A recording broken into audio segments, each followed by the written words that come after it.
everyone. Happy New Year. Hopeful that 2021 will be a year of joy and good health and prosperity for all of you and me. Because of the popularity of The Queen's Gambit, Mike suggested that we do an episode on what the principal actress would wear, because she covers several decades and several personalities. So we did a poll from store stock. Most of these items will be available for sale on our website. It's so much fun for us to work with costume designers, although we had nothing to do with this production. The costume designer is a German woman named Gabriele Binder, and she did this great, what we wear so often reveals inner things.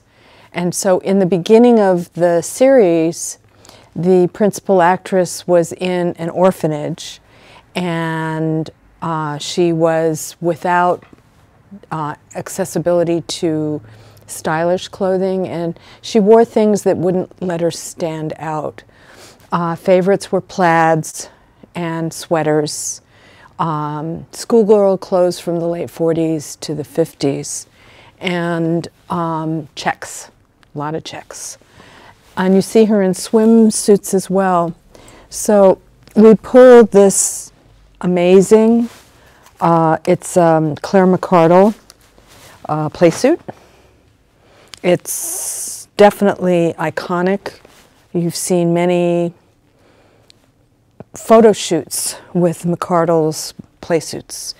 Although this is too fashionable for her, but the silhouette, the print are right. We also pulled a plain black, but this is actually Bonnie Cashin.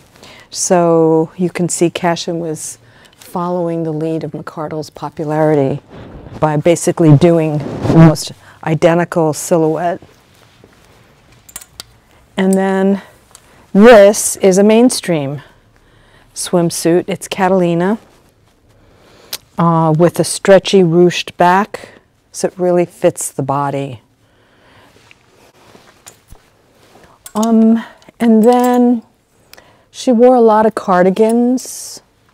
This wonderful cashmere sweater with a pearl and silver bead faux collar on the sweater.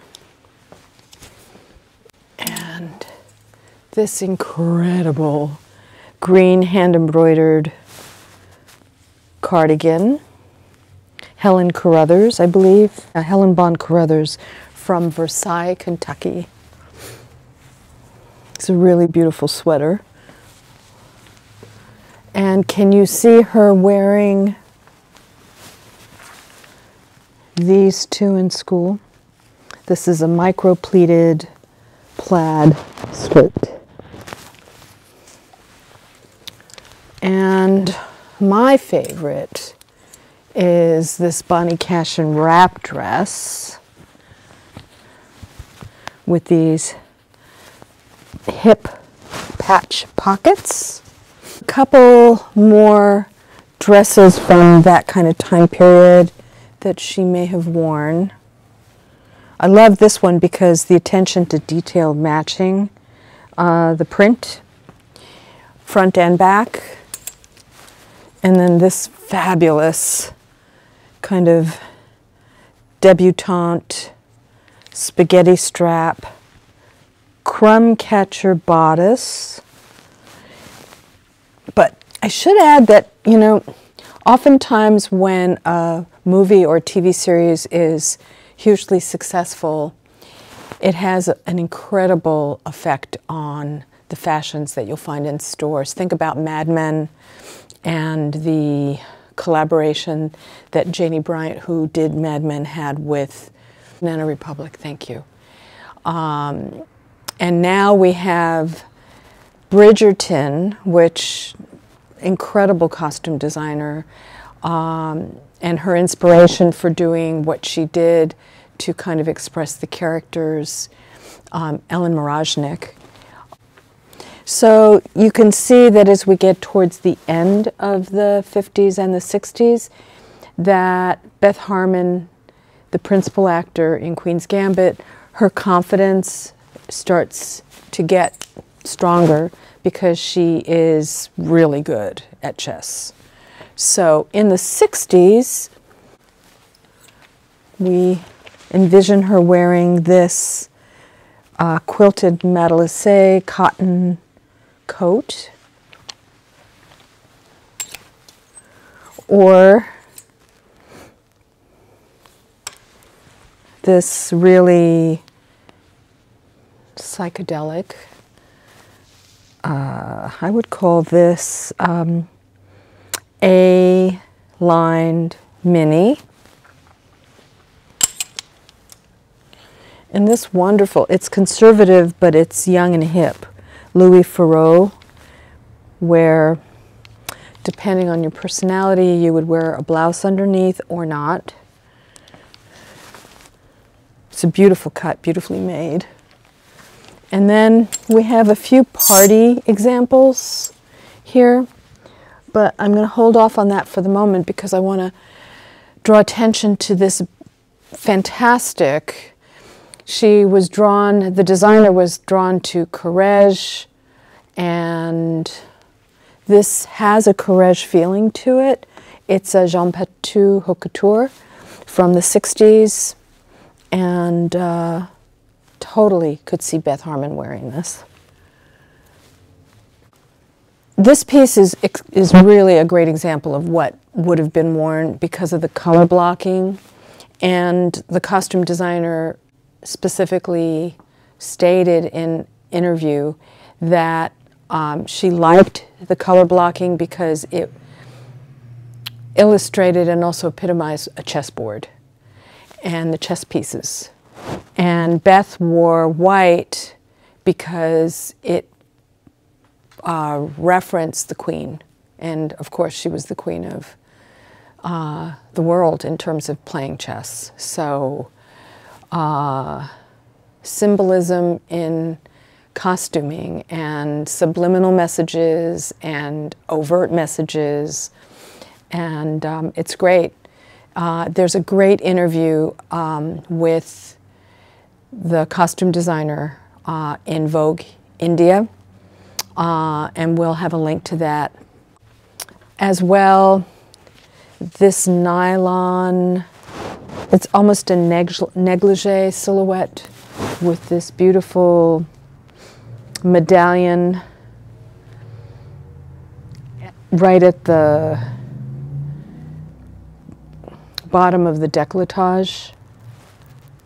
So this fabulous negligee-inspired Jean Varon nylon party dress. But during the day, we have, it's not a play suit, but it's a great day piece. And then, of course, Courrèges. This is going more into the late 60s, early 70s. The wool. And my personal favorite, this is unlabeled, but the cut on this is divine. The notched armhole. This big black bow kind of looks like one of the coats that Beth wore. And we have a few more dresses that would be very Beth. This is Geoffrey Beene. And another one of my personal favorites. It's a two-piece crepe trompe-l'oeil tie with pants. And fun. You can dress this up or dress it down. And then we pulled a few more coats that are very Beth. This faux fur, double-breasted, notched collar, Magnan label, late 60s, early 70s, pretty sure. And everyone's go-to favorite, young Edwardian, which is an interesting weave. It's kind of a herringbone weave with nubs and beautiful abalone buttons, double-breasted. And then this shiny Matelassé Christian Dior coat with its matching mod hat. Last but not least, one of our subscribers asked for Celine. We don't have a lot of Celine, but this is a great one because it has a cape sleeve, and it's, I would say, definitely a 60s piece. Yeah, it's great. So the emotions that are evoked when you see a garment that conveys the actor's personality, and a lot of the pieces that are Beth's are great in kind of illustrating her evolution as a confident person rising up from, she's a phoenix, rising up from the ashes. So we are inching towards the 50,000 subscriber, and we're really excited about that, and decided that we would do a giveaway. Because this is a new concept for us, the giveaway, we will have additional information in the information loaded for this particular episode.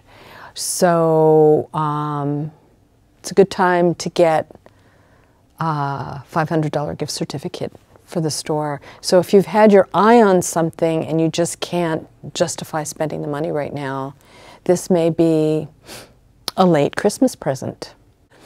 And other than that, I want to say thank you very much for watching. We are looking forward to, we're going to make a really concerted effort to do one episode a week to post, because the rate of COVID in California has increased to such a degree that we are officially not open for walk-in business. We are open for private appointments. And so we're depending on our website and on Instagram and on YouTube to help generate a cash flow to keep our head above water. So we appreciate any interest you may have in the items we showed, and thank you in advance for whatever purchases you might make. Strange times. So be healthy, be well, and I look forward to seeing you hopefully sometime in the future here in the store. Until next time, bye.